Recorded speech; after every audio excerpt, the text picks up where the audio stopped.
Hi folks, Dan Bidondi, TruthRadioShow.com. The question is, did the United States government secret ops try to blow up and shoot tons of innocent people at the March for Our Lives rally in Boston, Massachusetts last week?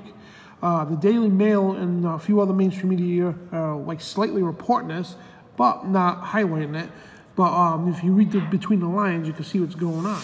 And where they're planning for a March on Our Lives massacre, Texas couples, enormous stash of weapons included AR-15s and grenades is found in Boston hotel room along with the parking tickets which suggested they had been surveilling the protest site. So we're going to go on to read the article here. A Texas couple have been arrested in Boston after police found a haul of weapons inside the hotel room, including AR-15, AK-47. Notice I'm going to highlight AR-15 and AK-47 because that's what the media is using as a reference to going after your guns. Not mentioning, not highlighting the rocket launchers that you can't buy in gun stores or the other legal grenade launchers that you don't buy in gun stores. The pure military, you cannot buy them in any civilian gun store. But they got to go on, to highlight those.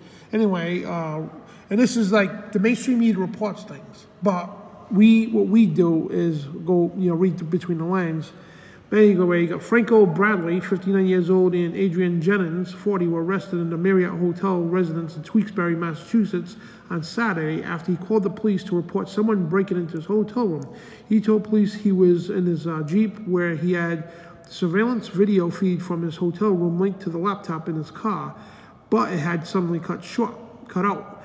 So he called the police and he said he was worried that someone had broken into his room and gotten their hands on one weapon, which he said he had in his drawer. But the police went through the room and found several assault rifles, they can say assault rifles, hundreds of rounds of ammunition, smoke grenades, military vests, and several computers inside. They also found parking tickets, which suggested that he had spent several days 25 miles away from Cambridge, Boston, near the site on Saturday's March for Our Lives. And he had been given parking tickets on 3 separate occasions, consecutive days, for a site of a mile from the protests of the Boston Common where 50,000 people gathered. And it's also the site of the Boston Marathon finish line. The marathon will take place on April 16th. But here are the two individuals here who basically they claim they were on a black ops mission from the government. No pun intended. They were on a black ops mission from the United States government, and this is crazy, folks. And we're gonna read through the rest of the story, and I want you to go read the story, but it's a long story. But this guy Franco here, it's either the hand of God touched this guy, his heart, and or he just grew a conscience of both, because they were getting ready to slaughter God knows how many children that were in that march.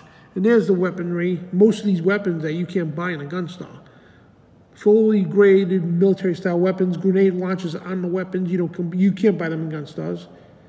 Rocket launchers, grenades and grenade launchers, explosive stuff you don't buy in gun stores. You can't. Civilians are not allowed to have this.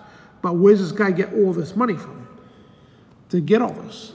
And in his room, in his car, the police found 5 assault rifles. And actually, there's a list here. I'm going to go down here to show you what the police found in the hotel room in the Jeep. And I'm just skimming through the article here because it's a very long article and I don't want to take too much time, but the weapons they found was AK-47, AR-15 with a grenade launcher. Now, yes, AR-15s are legal, you can buy in gun stores, but not fully automatic. And also, you cannot get a grenade launcher at a gun store. And Fozzie 308, 22 caliber HK pistols, 9mm 45, a shotgun loaded with 6 shells, armory rifle, and 3 large capacity magazines, 30 rounds, which they're not illegal, but smoke grenades, flares, all kinds of ammunition they found. This is a list here, and technology and paperwork they found. So basically, they were staking this whole operation out, and they were going to go kill many people as possible at that March for Our Lives. And they said there was about 50,000 people that marched, and a lot of them were kids. And could you only imagine what would have happened? And the article goes on to talk about what they found, where they found it, and everything else. And there's the map where they were staying. and they get the pocket tickets, but they were scoping the area out for a while because they were going to go massacre many people as possible at the March for Our Lives protest, which 50,000 people attended on Saturday.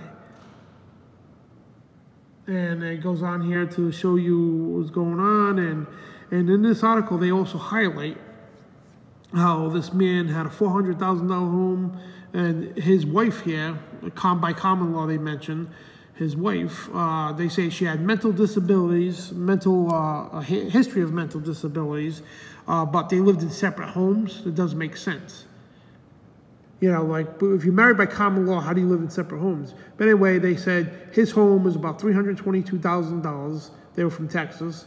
And a bedroom property which is her property, $430,000. So between them both, $750,000 of property. And they hadn't, you know, they couldn't find any relatives or anything with these people.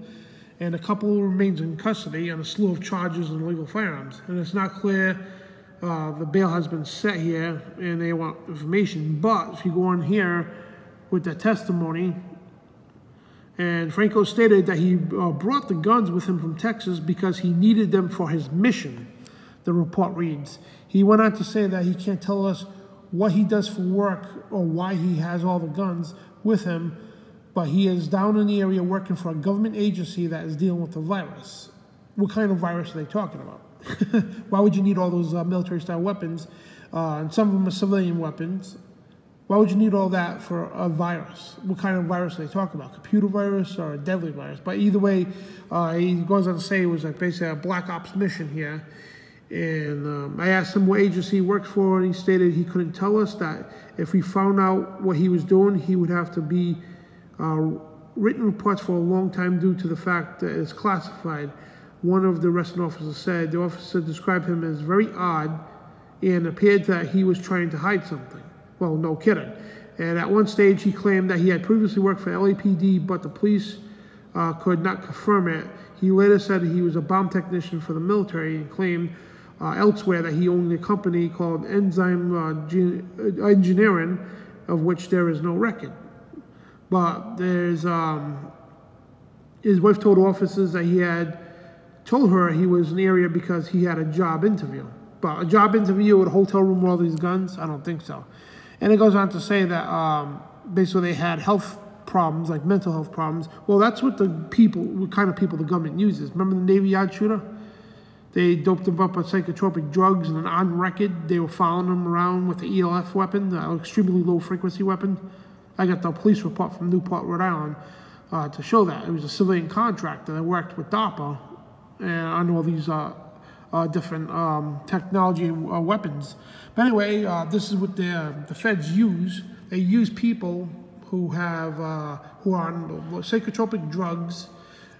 This way enhances any kind of form of mind control. If you believe it or not, it's all on record. I mean, the CIA, the FBI all brag about having this technology and this weaponry to use anybody that's on psychotropic drugs, mainly, to carry out a mission. And the hand of God touched this guy because he had his room secure. Why would he call the cops? And when you had all that in your room, somebody broke in. What I think was the hand of God touched this guy because, folks, they were ready to kill. Let me go down to the people here because this is sad. Those people right there, they're at the march, 50,000 of them. Could you only imagine what would be going on right now if that would have happened? They would have probably took out at least 100 of those easily with all that weaponry and explosives. They would have took a lot of those people out, and the hand of God stopped this. And I'm not denying this guy's testimony saying he was on a secret government mission, because it is black ops people, no pun intended, not saying because of black, but black ops, black operations.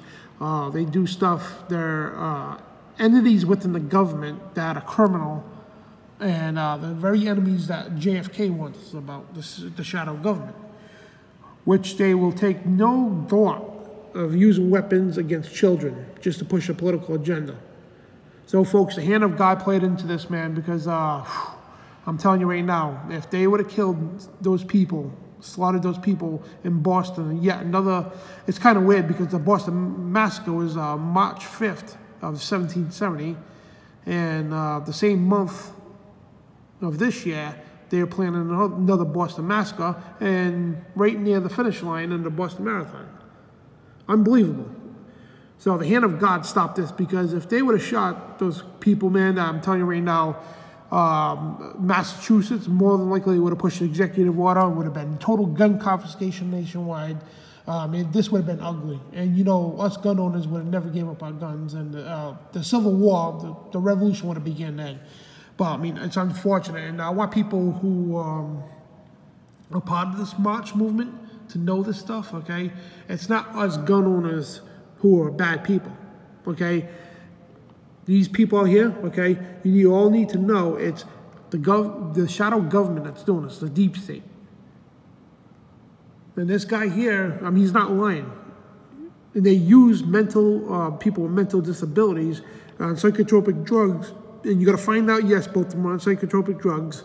And they use these kind of people to carry out their missions. And they were ready to take a lot of you people out. So you people need to understand, why you attacking civilians' gun rights when it's not us doing it. It's people within shadow parts of the government. Yeah, I know a lot of you are not going to believe it, but this is the truth. Your United States government, the deep side of it, okay, they are plotting to kill Donald Trump, our president. They are plotting to kill all of us gun owners, okay? They want our guns off the street so they could go after you. And you think gun control is going to work? No, it's just going to take guns away from people like me who are people who love this country, love our people, and, you know, Second Amendment supporters. And me, if I was there and God forbid something like that happened, and I would risk my life to, even though I don't agree with your movement right now, but I would risk my life to defend any one of you out there. Any one of you, or your children. I would risk my life to defend any one of you against maniacs like this. This here is your United States government, the deep side of it. The black ops units that use people under mind control. And again, believe it if you're not, but this is the truth, folks. And again, the hand of God touched this guy's heart, because if he didn't call that police, he knew damn well his room wasn't broken into. And if he didn't call the police, I mean, those weapons would have been used on your children. And again, you can't buy these in gun stores, so don't blame the NRA, don't blame gun owners, because we can't buy that stuff. Okay, that's military. You can't buy that in a gun store. So, folks, this is the reality. Grenades, all that stuff, you don't buy the stuff. Civilians do not and cannot buy the stuff. So you need to wake up. Instead of calling for gun control, we need to call to go after criminal elements within our government, preferably the CIA, the NSA, and all these criminal organizations who organize this kind of stuff. And if you don't think so, folks, you don't know history, and just listen to what JFK warned us about, why the Founding Fathers warned us about. Things like this would happen in the future, and past presidents warned us about the military-industrial complex, like Eisenhower, President Eisenhower warned us about the military-industrial complex, and JFK warned us about the shadow government. Yeah, this is what they do. They kill children, they kill innocent people, and they have no remorse to do that, just to push gun control and take over this country, because they know once they get the guns off of 30 million Americans, they can have their global tyranny right here in America. And you think things are going to be all safe and hunky-dory when they take the guns from us? No. I mean, you're just going to be sitting ducks, and there's going to be massacres like almost every day. If you don't have guns in the hands of good people to stop this stuff, you're going to have massacres all the time. And I hope to God that I can reach out to people in this March for Our Lives rally. These guys should be marching against the criminal elements of our government, because they're the ones who are killing your kids, not average citizens. Anyway, guys, this is Dan Bidondi, and I pray to God that, you know, he could intervene like he just did here from any more massacres happening in this country, because we're at a critical point in our country, and we need our Second Amendment now more than ever. And the Second Amendment doesn't belong just to Republicans or the NRA. It belongs to 300 million Americans, all American citizens. That's who it belongs to. It's not a political party thing. It's a constitutional and a human right thing. Unalienable rights to protect us against people like this. And this is the reality, folks. This could be your kids. This could be me. This could be you. Any one of us. And without good guys with guns, bad guys like this, they're going to shoot us all. And this is Dan Bidondi, TruthRadioShow.com.